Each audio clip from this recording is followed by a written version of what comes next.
ಕನ್ನಡದ ದಿಯಾ ಹಾಗೆಯೇ ತೆಲುಗಿನ ದಸರಾ ಸಿನಿಮಾ, ಈ ಎರಡು ಸಿನಿಮಾದಲ್ಲಿ ಕನ್ನಡದ ದೀಕ್ಷಿತ್ ಶೆಟ್ಟಿ ಅಭಿನಯಿಸಿದರು. ತಮ್ಮ ಅಮೋಘ ಅಭಿನಯದ ಮೂಲಕ ಕನ್ನಡ ಪ್ರೇಕ್ಷಕರನ್ನು ಸೆಳೆಯುವಂಥ ಕೆಲಸ ಮಾಡಿದರು.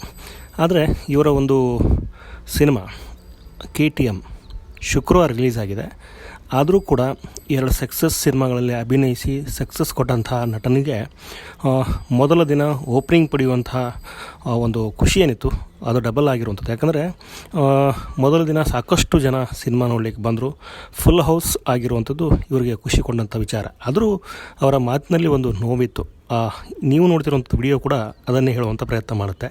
ಅಂದರೆ ಎರಡು ಸಿನಿಮಾಗಳಲ್ಲಿ ನಾನು ಆ್ಯಕ್ಟ್ ಮಾಡಿದರೂ ಕೂಡ ಓಪನಿಂಗೋಸ್ಕರ ಪರದಾಡುವಂಥ ಪರಿಸ್ಥಿತಿ ಇದೆ ಅನ್ನುವಂಥದ್ದು ಒಂದು ಕಡೆ. ಆದರೆ ಇನ್ನೊಂದು ಕಡೆ ಮಲ್ಟಿಪ್ಲೆಕ್ಸ್ನಲ್ಲಿ ಹೊಸ ಸಿನಿಮಾಗಳಿಗೆ ಸಿಗುವಂಥ ಸಪೋರ್ಟ್ ತುಂಬ ಕಳಪೆ ಅಥವಾ ತುಂಬ ಕೆಟ್ಟ ಮಟ್ಟದ್ದಾಗಿರುತ್ತೆ.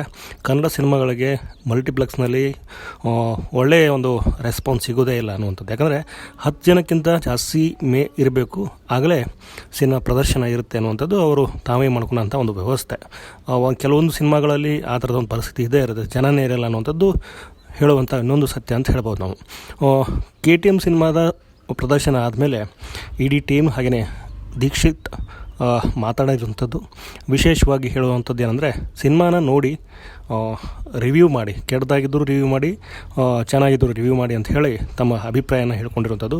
KTM ಒಳ್ಳೆಯ ರೆಸ್ಪಾನ್ಸ್ ಪಡ್ತಿರುವಂಥ ಸಿನಿಮಾ, ಸೊ ಚೆನ್ನಾಗಿ ಹೋಗುತ್ತೆ ಅನ್ನುವಂಥ ನಿರೀಕ್ಷೆಯಲ್ಲಿ ಇಡೀ ಸಿನಿಮಾ ಟೀಮ್ ಇರುವಂಥದ್ದು.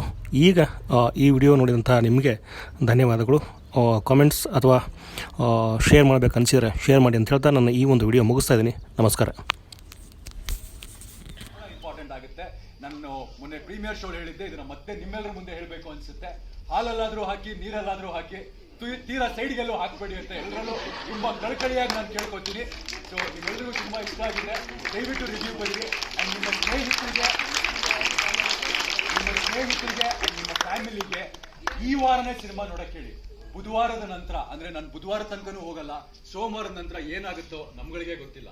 ಸೊ ಒಂದು ಬೇರೆ ಭಾಷೆಯ ಸಿನಿಮಾಗಳು, ಬೇರೆ ಇದ್ರ ಸಿನಿಮಾಗಳು ಎಲ್ಲ ಬಂದಿರೋದ್ರಿಂದ ಸೊ ಸಾಕಷ್ಟು ಸಮಸ್ಯೆಗಳಾಗ್ತಿದೆ. ಸೊ ಒಳ್ಳೆ ಸಿನಿಮಾ ಅಂತಿದ್ರೆ ದಯವಿಟ್ಟು ಗೆಲ್ಸಿ ಅಂತ ನಾನು ಕೇಳ್ಕೊತೀನಿ. ಎಲ್ಲರೂ ಸುಮಾರು ಜನ ಗೊತ್ತಿರೋದು, ನಾನು ಆ ಕಡೆ ಭಾಷೆಯಲ್ಲಿ ಮಾಡ್ತಾ ಇದ್ದೀನಿ, ಆ ಭಾಷೆಯಲ್ಲಿ ಬಿಸಿ ಇದ್ದಾರೆ, ಈ ಭಾಷೆಯಲ್ಲಿ ಬಿಸಿ ಇದ್ದಾರೆ ಅಂತ ಹೇಳ್ತಾರೆ. ನನಗೆ ವೈಯಕ್ತಿಕವಾಗಿ ಇಷ್ಟ ಇರೋದು ನಮ್ಮ ಭಾಷೆಯಲ್ಲಿ ಬಿಸಿ ಆಗ್ಬೇಕು ಅಂತ, ನಮ್ಮ ಭಾಷೆಯಲ್ಲಿ ಇನ್ನು ಮುಂದೆ ಬೇರೆ ಬೇರೆ ಸಿನಿಮಾ ಆ ನಿಟ್ಟಿನಲ್ಲಿ ದಯವಿಟ್ಟು ಸಹಕರಿಸಿ. ನಿಮ್ಮ ಸ್ನೇಹಿತರನ್ನ, ನಿಮ್ಮ ಸಂಬಂಧಿಕರನ್ನ ಚಿತ್ರಮಂದಿರಕ್ಕೆ ಈ ವಾರನೇ ಕಳಿಸಿ ಅಂತ ನಾನು ಎಲ್ಲರಲ್ಲೂ ತುಂಬಾ ಕಳಕಳಿಯಾಗಿ ವಿನಂತಿಸ್ತೀನಿ. ಅಂಡ್ ಥ್ಯಾಂಕ್ ಯು ಎಲ್ಲರೂ ಬಂದಿದ್ದಕ್ಕೆ. Lots of love. Thank you very much.